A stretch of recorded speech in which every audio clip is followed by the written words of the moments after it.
안녕하십니까? 김금숙 목사입니다. 성경 인물 연구 오늘 두 번째 시간으로 노아와 아브라함에 대해서 이야기하도록 하겠습니다.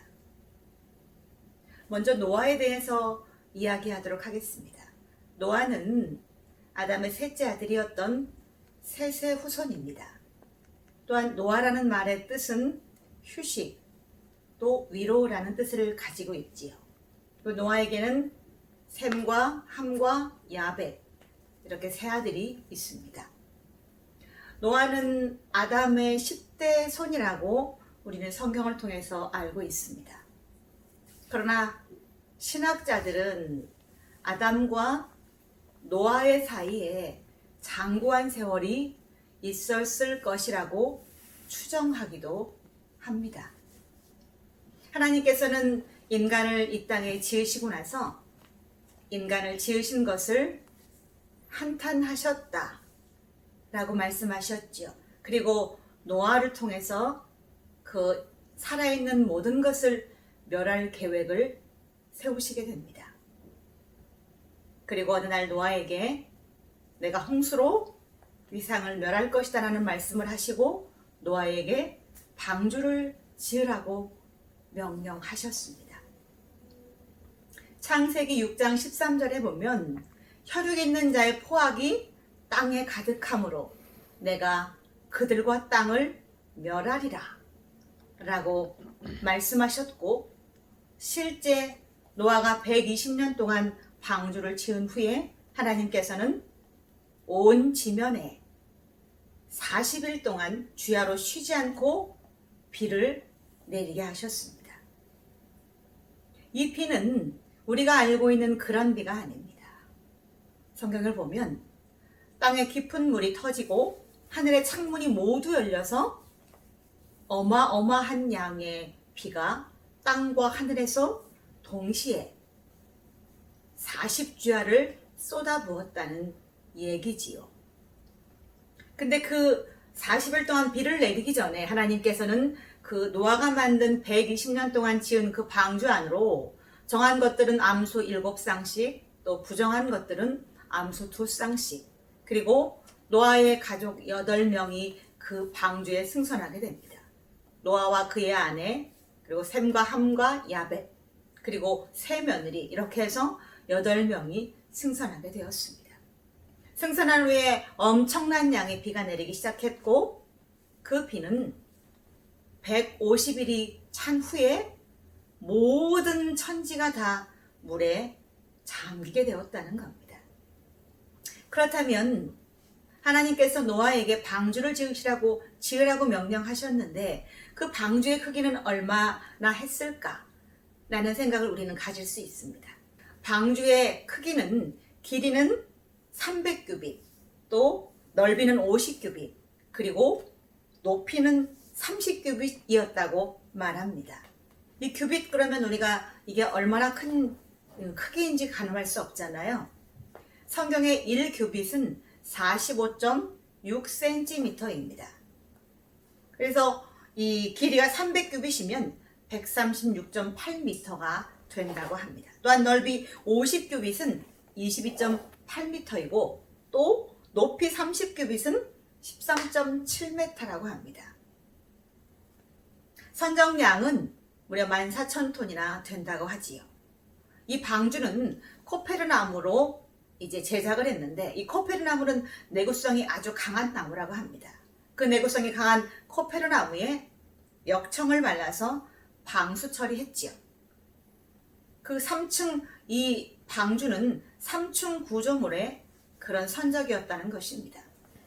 근데 그 선적 안에 들어가 있는 노아의 8가족과 그 배에 들인 이제 동물들 외에는 땅에 있는 모든 것들이 40주야를 비를 내리면서 물에 모두 잠기고 죽었다는 겁니다.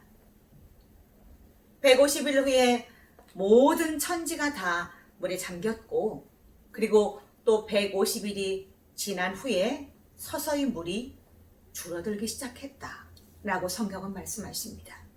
그리고 그 해 7월 17일에는 방주가 아라랏산에 머물렀고, 또 시간이 조금 흘러서 그 해의 10월 1일에는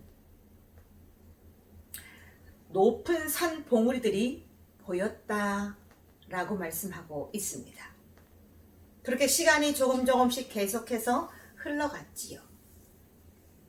그리고 나서 노아는 방주의 창문을 열고 까마귀를 내어보내고 또 비둘기를 내어보냈습니다. 그러나 나간 비둘기가 발 디딜 곳이 없자 다시 방주 안으로 돌아오게 됩니다. 그리고 또 7일이 지난 후에 7일 후에 또다시 노아는 비둘기를 내보냈습니다. 그랬더니 그 나간 비둘기가 돌아올 때에 감람나무 잎사귀를 물고 돌아왔다는 겁니다. 이것은 어느 정도 이제 산 봉우리가 보였기 때문에 산에서 이제 떨어진, 아니면 산에 나무에 열려 있는 감람나무 이파리를 비둘기가 물고 왔던 거지요. 그리고 또다시 7일이 흐른 후에 또다시 비둘기를 내어보냈을 때는 비둘기가 돌아오지 아니하였다 라고 성경은 말하고 있습니다. 노아가 600세 때에 홍수가 시작되었고, 노아가 601세 되던 1월 1일에 이제 땅에 물이 다 거쳤다라고 말씀하고 있습니다. 무려 370일 정도가 온 천지가 물에 잠겨 있다가 마른 거죠. 모든 생명이 어떤 생명이든 땅 속에 사는 물고기가 아닌 다음에는 물에 들어가면 채 2, 3분도 버틸 수 없을 정도로 물속에서는 호흡할 수 없기 때문에 모든 것이 다 죽을 수밖에 없다는 거지요. 그래서 홍수 이후에는 노아와 그의 가족, 그리고 방주 안에 들어갔던 암소 한 쌍씩 선별했던 동물들이 홍수 이후에 이제 생존하는 것들의 이제 시작이라고 할 수 있겠지요. 하나님께서는 홍수 이후에 노아에게 다시는 내가 이 땅을 멸하지 아니하겠다 라고 언약을 세우시면서 그 언약의 증표로 구름 속에 무지개를 보이셨습니다. 그리고 노아에게 한 가지 굉장히 중요한 사실을 첨가로 말씀하시는데, 그 내용은 창세기 9장 6절에 나와 있는 다른 사람의 피를 흘리면 그 사람의 피도 흘릴 것이라 라고 하는 말씀입니다. 이 말씀의 중요한 이제 포인트는 생명에 대한 소중함을 가지기를 원했기 때문에 노아에게 홍수 이후에 첨가한 말씀이 바로 생명을 소중히 아끼고 사랑하라는 말씀을 주셨던 겁니다. 아담과 노아 그리고 아브라함을 3대 조상이라고 일컫고 있습니다. 노아의 성품을 잠깐 살펴본다면, 노아는 하나님께서 그에게 방주를 지으라고 명령하셨고, 그가 방주를 짓기 시작하면서 무려 120년이라는 시간 동안 그는 방주를 계속해서 완성해 갔습니다. 그러나 하나님께서는 그 중간에 내가 몇 년 후에 방주를 띄울 것이다, 내가 몇 년 후에 비를 내릴 것이다 라는 얘기는 성경에 기록되어 있지 않다는 거죠. 그러면 120년은 아주 긴 시간인데 그 시간 동안 노아는 어떻게 이렇게 하나님 말씀을 믿고 그 긴 시간 동안 배를 만들고 기다리고 있을 수 있었을까? 창세기 6장 6절에 보면 노아는 의인이요 당대의 완전한 자라라고 말씀하시는 이유는 바로 이런 것에 있지 않을까요? 하나님 보시기에 노아가 그렇게 긴 시간 동안 하나님의 말씀과 계명을 지키며 따르며 기다리며 순종할 수 있는 인물이라고 판단하셨던 것은 아닐까요?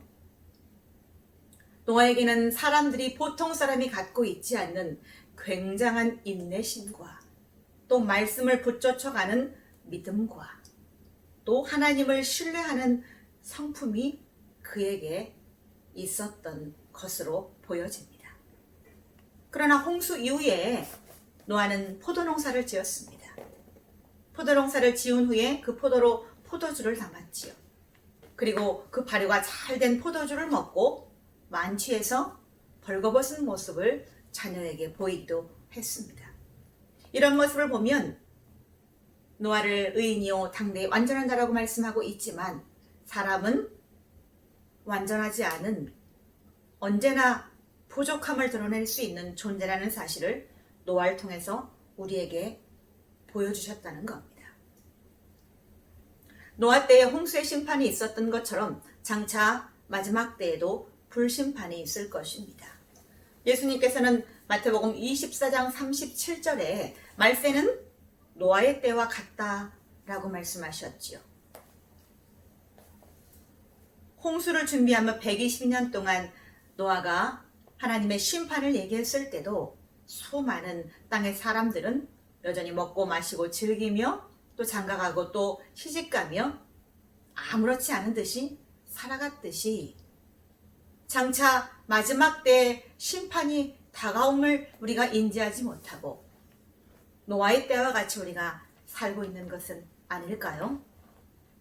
현세를 많은 사람이 말세라고 말합니다.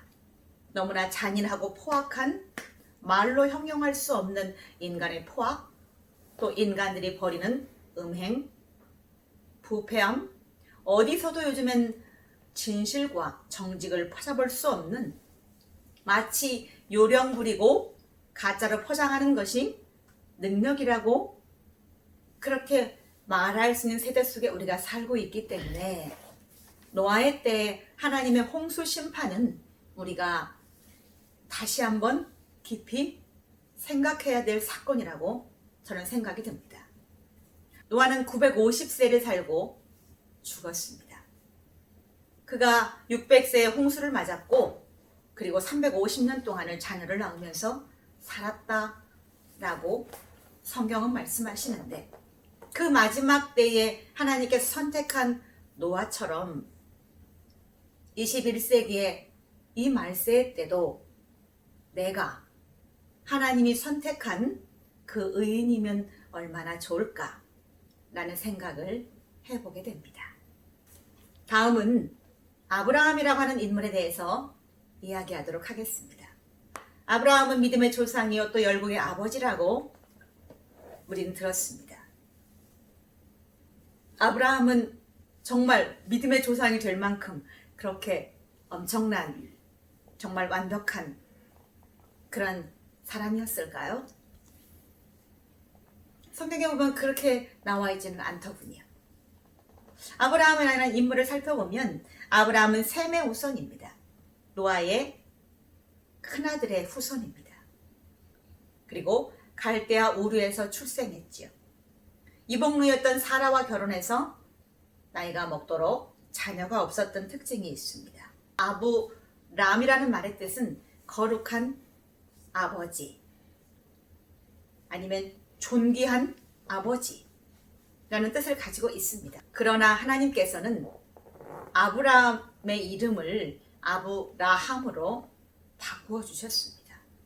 아브라함이라는 말의 뜻은 여러 민족의 아버지이다 라는 뜻을 가지고 있지요. 아브라함은 이스마엘, 이삭 그리고 여러 자녀를 두었습니다. 그리고 아브라함의 출생지였던 갈대아 우르에는 주전 2166년경에 우르 왕조가 번성했다고 합니다. 우르 왕조가 번성함과 동시에 우상 숭배가 굉장히 많이 성행했다고 합니다. 아브라함의 아버지 데라가 우상 깎아서 그걸로 생계를 이었다는 것이 이해가 될 정도로 우르 왕조가 번성했기 때문에 우상을 섬기는 사람들은 그 만들어진 우상을 바라보면서 제사를 드렸겠죠. 그러니 데라가 우상을 깎아서 만들어서 생계를 유지할 수 있었다는 겁니다. 하나님께서는 이 아브라함에게 아브라함이 75세 되던 해에 갈대아 우르를 떠나라고 명령하셨습니다. 그리고 아브라함은 75세에 가나안 땅으로 들어가게 됩니다. 그리고 아브라함의 이르기를 무별들을 봐라. 내가 저 셀 수 없는 무별과 같이 내게 이런 자손을 주리라 라고 약속하시기도 하셨습니다. 그러나 가나안 땅에 기근이 들고 가뭄이 극히 심해져서 이 아브라함은 자기 아내였던 사라를 데리고 애굽으로 이주하게 됩니다. 그런데 이 아브라함은 이주할 때마다 이 자기 아내 사라에게 너는 내 누이 동생이라 라는 말을 계속해서 심어주었다고 합니다. 그 말의 뜻은 이제 곧 알게 됩니다. 아브라함이 애굽으로 이주했을 때에 애굽의 고관들이 사라의 얼굴을 보게 됩니다. 근데 고관들이 보기엔 너무나 아름다운 여인을 보고는 이제 자기가 모시는 왕에게 잘 보이기 위해서 그 사라를 아브라함한테 뺏어다가 애굽의 바로에게 바치게 되었다는 겁니다. 아브라함이 가나안 땅에 있다가 이제 가뭄이 들어서 애굽으로 이주했을 때에 아브라함의 나이는 75세였고 또 사라의 나이는 65세였습니다. 그런데 65세나 된 사라를 보고 애굽의 고관들이 너무나 아름답다라고 여겼고 애굽의 바로도 그 여인을 반갑게 맞아들였습니다. 근데 여러분 여기서 의문 하나 가지셔야 되는데 그것은 이런 것입니다. 애굽에 갔을 때에 아브라함의 나이가 75세였고 그의 아내가 65세였는데 애굽의 고관들이 65세나 된 여인에게 그 아름다움에 매혹되었다 라는 말이 이해가 가십니까? 성경을 조금만 아시는 분이라면 이 부분에서 의문을 가지셔야 합니다. 현대 65세 또 75세는 상당히 나이가 많고 늙은 나이지요. 75세면 그 안에 운명을 달리하는 분도 있습니다. 그리고 75세 남성은 쭈글쭈글하고 검버섯이 많이 피고 또 걷기도 자유롭지 않고 사람으로서 아름다움을 건장함을 논하기는 상당히 거리가 먼 나이가 바로 75세지요. 그리고 그의 아내 사라도 65세나 되었습니다. 65세가 된 여인이 원숙하게 이렇게 늙었다라는 표현을 쓸 수 있겠지요. 하지만 애굽의 고관들이 반할 만큼 싱싱하고 아름다웠다 라고 말하기는 좀 어렵지 않을까요? 현대에 우리가 살고 있는 나이의 기준을 볼 때는 그렇다는 겁니다. 그렇다면 한 가지를 추정할 수 있는데 그것은 지금 사람의 수명의 질과 당시 아브라함 때의 사람의 수명의 질이 달랐다라는 사실을 우리는 인지해야 된다는 겁니다. 당시 사라의 나이는 65세였지만 지금의 65세 이 나이를 먹은 여인의 모습과는 많이 달랐다는 것입니다. 왕에게 바쳐도 손색이 없을 정도로 사라는 굉장히 젊고 아름다운 여인이었습니다. 만약에 애굽의 고관들이 65세나 된 나이가 지긋한 여인을 왕의 여자라고 갖다가 바쳤다라고 생각을 해보십시오. 그것은 아마 임금을 능멸하는 죄로 아마 사형을 당했을지도 모를 일입니다. 그런데 왕에게 드려도 왕이 흔쾌히 기뻐하며 맞아들일 수 있을 만큼 사라는 65세였지만 굉장히 아름다웠다는 겁니다.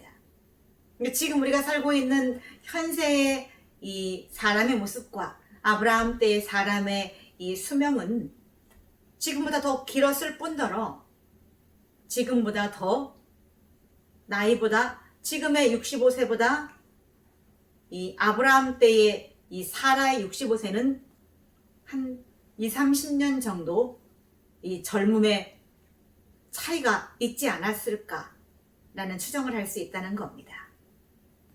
창세기 15장에 아브라함에게 아직 자녀가 없을 때에 하나님께서는 베리트, 횃불 언약을 세우십니다. 그리고 창세기 17장에는 그 언약의 표징으로 할례를 행하라고 말씀하셨지요. 이때 당시에 아브라함에게는 이스마엘이라는 아들이 하나 있었고 그의 집은 풍성했습니다. 많은 종들이 있었지요. 그래서 아브라함과 이스마엘 그리고 그 집에 우거하는 모든 남자가 처음으로 하나님의 명령을 따라서 할례를 행하기도 했다는 것입니다.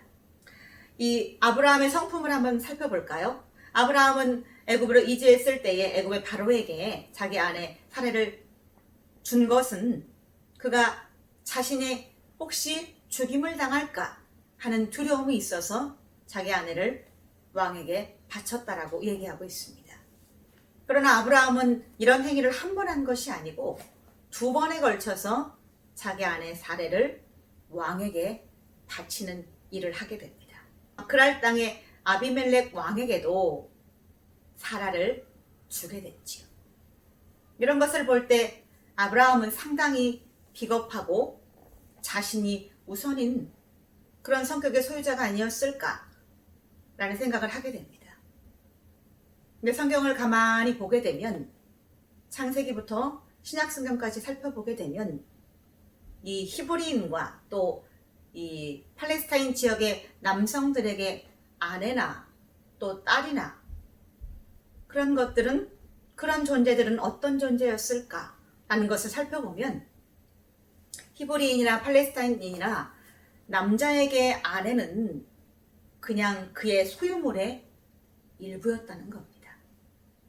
그래서 자기의 자녀들도 집에 들어온 남자 손님보다 더 못하게 여겨서 이제 손님에게 어떤 해를 가하고자 하는 사람을 만나면 대신 손님을 보호하고 자신의 딸을 데려다가 모욕해도 된다라고 할 정도로 그렇게 여자에 대한 생각이 엄청나게 가벼웠던 때를 우리는 성경을 통해서 볼 수 있는데 이 아브라함에게도 사라는 아마 그런 존재였던 것 같습니다. 아브라함의 이 소유의 일부가 바로 사라였던 거지요. 근데 사라는 그 시대의 그런 사고방식과 그런 문화 속에 살았기 때문에 자기 남편이 자기를 그렇게 2번이나 넘겨줄 때도 그 문화를 받아들일 수밖에 없었다는 겁니다. 근데 이런 것을 보면 아브라함이 굉장히 많이 비겁하고 쓰레기라는 생각이 들 수 있겠지만 그러나 아브라함에게는 또 다른 성품도 있었습니다. 아브라함이 그의 조카 롯과 함께 이제 살 때에 롯도 풍성하고 아브라함도 소유가 풍성해졌지요. 그의 기르는 가축도 많아지고 그들에게는 많은 일꾼들이 있었습니다. 그래서 그들이 목초지를 들고 서로 싸우게 되고 이제 그런 안 좋은 일들이 계속 이어지게 되었지요. 그리고 어느 날 이 아브라함은 큰 결단을 하게 됩니다. 자기 조카 롯에게 그 앞에 기름지고 좋은 땅을 보여주면서 우리가 이제 헤어질 때가 되었다 라고 말하면서 네가 좌하면 내가 우할 것이고 네가 우하면 내가 좌할 것이다 라고 하면서 조카 롯에게 기름지고 좋은 땅을 먼저 선택할 수 있는 기회를 주기도 합니다. 이런 것을 보면 아브라함이 상당히 마음이 따뜻하고 또 넓고 아버지 같은 성품의 소유자가 아니었을까 추정을 할 수 있게 됩니다. 그리고 아브라함이 100세 때에 하나님께서는 아브라함에게 적장자 이삭이라고 하는 아들을 주셨습니다. 그 아들은 이미 25년 전에 약속이 된 아들이었는데 그 아들을 주셨지요. 그리고 아브라함은 정말 금이야 오기야 이삭을 잘 양육하게 됩니다. 그러다 어느 날 하나님께서는 아브라함에게 그 귀한 늦게 얻은 그 아들을 모리아산으로 데려가서 번제로 드려라 라고 하는 명령을 하시게 됩니다. 그때 아브라함은 주저하지 않고 아침 일찍 동물의 안장을 지우고 종 2를 데리고 이삭을 데리고 모리아산을 향해서 출발했다는 겁니다. 이런 것을 볼 때 아브라함은 하나님 말씀에 즉각적으로 순종하는 사람이라는 사실을 우리는 알 수 있습니다. 또한 그가 얼마나 믿음이 신실한 사람이었던지 3일을 걸어서 모리아산에 올라가서 이제 아들을 이삭을 번제로 드리기 위해서 제단을 쌓고 그 위에 이삭을 묻고 칼로 그 귀한 아들을 내리치려 때에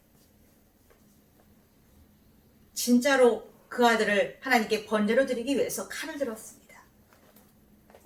그때 하나님께서는 다행히 감사하게도 뿔이 걸려있는 순양을 준비하셔서 이삭 대신에 그 순양을 번제로 드리라고 하는 얘기를 하시면서 이삭을 살려주셨지요.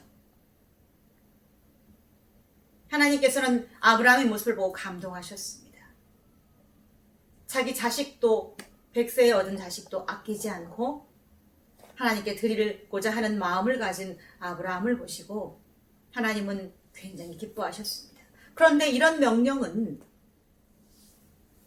부모된 사람이 순종하기 참 힘든 명령입니다. 만약에 하나님께서 저에게 제 자식을 번제로 바쳐라 라고 말씀하시면 저는 할 수 없을 것입니다. 그런데 아브라함은 그 말씀에, 그 엄청난 말씀에 한치의 의심도 하지 않고 순종했다는 사실입니다. 그가 얼마나 하나님 앞에 믿음이 신실한 사람이었는가를 우리는 엿볼 수 있는 거죠. 그래서 하나님께서는 아브라함이라는 이름을 바꾸어서 아브라함으로 바꿔주시고 많은 민족의 아버지가 될 수 있도록 그를 선택하셨던 것은 아닐까요? 그리고 아브라함은 이 갈대아 우르를 떠나서 이제 본토 아비 집을 떠나라라고 했을 때에 그가 가나안 땅에 입성해서 첫 번째로 한 일은 하나님 앞에 제단을 쌓았다는 일입니다. 제단을 쌓았다는 얘기는 예배하고 기도했다는 얘기지요. 이런 걸 보면 아브라함은 기도의 사람이요 예배를 소중히 하는 사람이라는 사실을 알 수가 있습니다. 그리고 그들과 오멜과 그와 함께한 왕들과의 싸움에서 승리하고 아브라함은 돌아올 때에 전쟁에 승리하고 돌아올 때에 전리품들을 많이 가지고 왔는데 그 전리품들은 당시 제사장이었던 멜기세덱에게 10분의 1을 바치면서 11조라는 헌금의 개념을 우리에게 가르쳐 주었다는 겁니다. 많은 사람이 11조에 대해서 과연 이런 헌금이 있는가? 이걸 해야 되는가? 라는 의문을 갖고 있습니다만 그가 아브라함이 전쟁에 나가서 생명을 걸고 전쟁을 치루었고 그 전쟁에 승리해서 살아 돌아올 때에 10분의 1이 아니라 10분의 3이라도 드리고 싶은 마음이 들지 않았을까요? 아무리 내게 많은 재산이 있어도 오늘 밤에 하나님께서 내 생명을 거두어 가신다면 내가 쌓아놓은 그 보물이 내게 어떤 의미가 있을까? 아무 의미가 없겠지요. 그래서 아브라함은 아마도 전쟁에서 자기 목숨을 보존시켜 주신 하나님께 감사해서 10분의 1을 바치지 않았을까? 우리가 하나님께 10분의 1을 11조를 드리는 것은 그거지요. 성경에 명시되어 있기 때문이 아니요. 또한 안 하면 안 되는 것이 아니요. 또 이것은 내 것이 아니다. 원래부터 하나님 것이다라고 하는 개념에 앞서서 하나님께 내 인생에 대해서 내가 한 달을 살고 한 달 동안 평안히 살았던 것에 대한 깊은 감사가 담긴 것이 바로 11조라는 것입니다. 여러분은 아브라함의 믿음을 어찌 보셨습니까? 아브라함은 믿음이 신실하고 또 하나님 앞에 순종을 잘하는 사람이었습니다. 사무엘상 15장 22절에는 순종이 제사보다 낫다라고 하는 말씀이 있지요. 앞에 언급했던 노아나 또 지금 언급했던 아브라함이나 하나님 앞에 신실한 믿음의 소유자였고 그들은 하나님 말씀에 한치의 오차도 없이 그 말씀 그대로 순종했던 믿음의 사람들이라는 특징을 가지고 있습니다. 이 성경 인물 연구라는 이 타이틀을 가지고 이 이야기를 듣고 계신 여러분과 또 이 성경의 인물에 대해서 거론하고 있는 저까지 우리는 하나님 앞에 어떤 믿음의 사람일까요? 한 주간을 사시면서 깊이 묵상을 한번 해보시면 어떨까 생각해 봅니다. 하나님의 은총이 여러분과 함께 하시기를 기도합니다.